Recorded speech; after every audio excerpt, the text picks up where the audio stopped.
In this second lesson in Revit, we're going to leave the storefront for now and talk about the basement, for which we don't have a level yet. So what I want to do is select a level and say create similar, and I'm going to draw approximately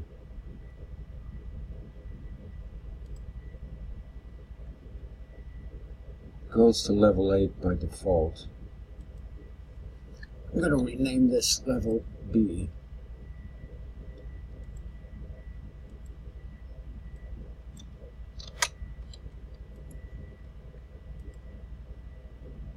And so provisionally, let's say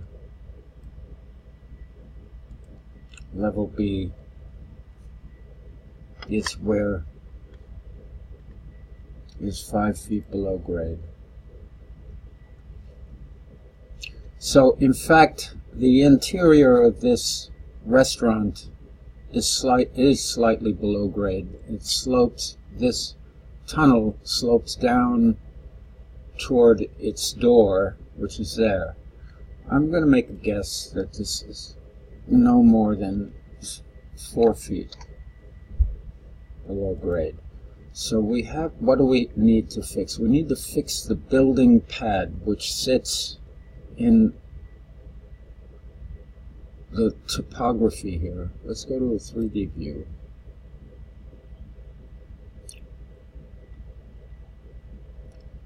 See if we can select that.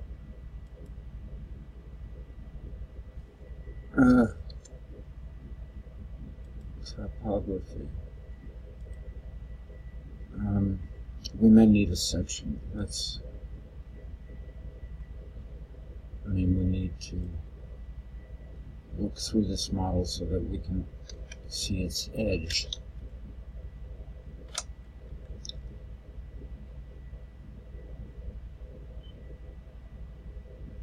There's the building pad. I'm going to change its elevation to -4.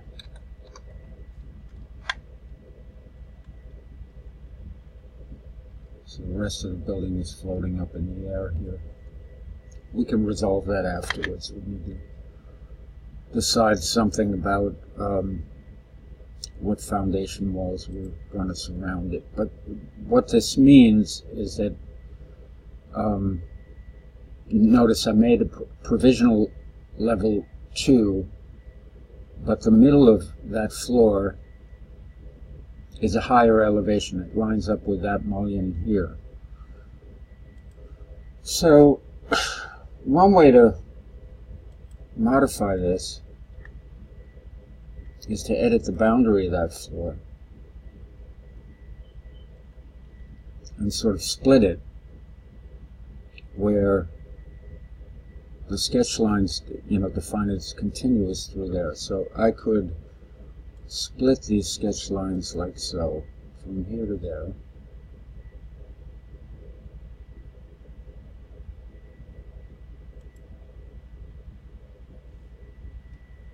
Where did I snap to? Snap to the moment.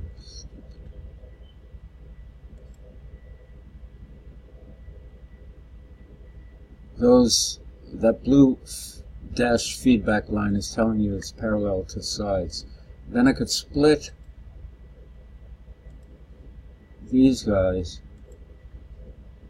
Everything I'm doing here you should do in plan. It's easier, but this illustrates sort of what's going on. I'm just creating a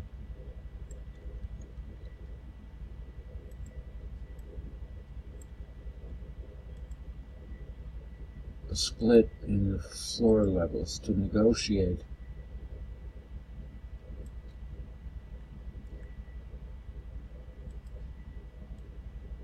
the other thing I could do is use the trim tool, trim to corner.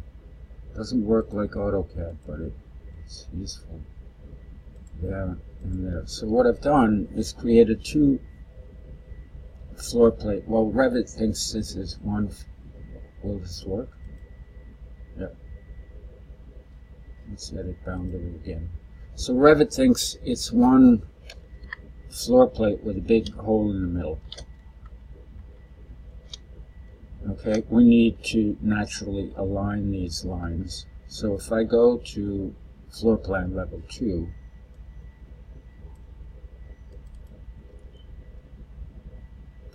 we can see where the floor is being split, and we have conveniently some grid lines there. So that explains structurally what's going on. Then I have to create a floor, or depending on your point of view, if you're in the gaslight, it would be the ceiling of the space below, to fill this bay here. That's a 6-minute. So when I finish edit here, it'll select those floors, and I'm left to model this floor. Let's do that now. We might as well. I'm on level 2, and that floor is actually in between level 2 and level 3, right?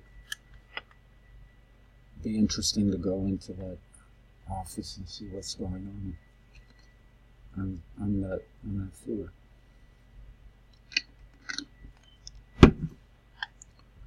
Architecture tab, floor.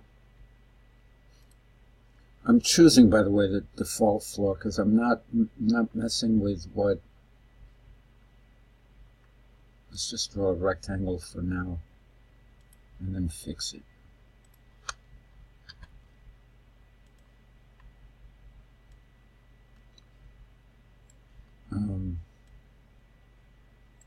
Parallel to that. That'll live there, and that needs to be trimmed. The height offset, I'm gonna set it here provisionally. Let's say 4 feet, and finish edit this floor.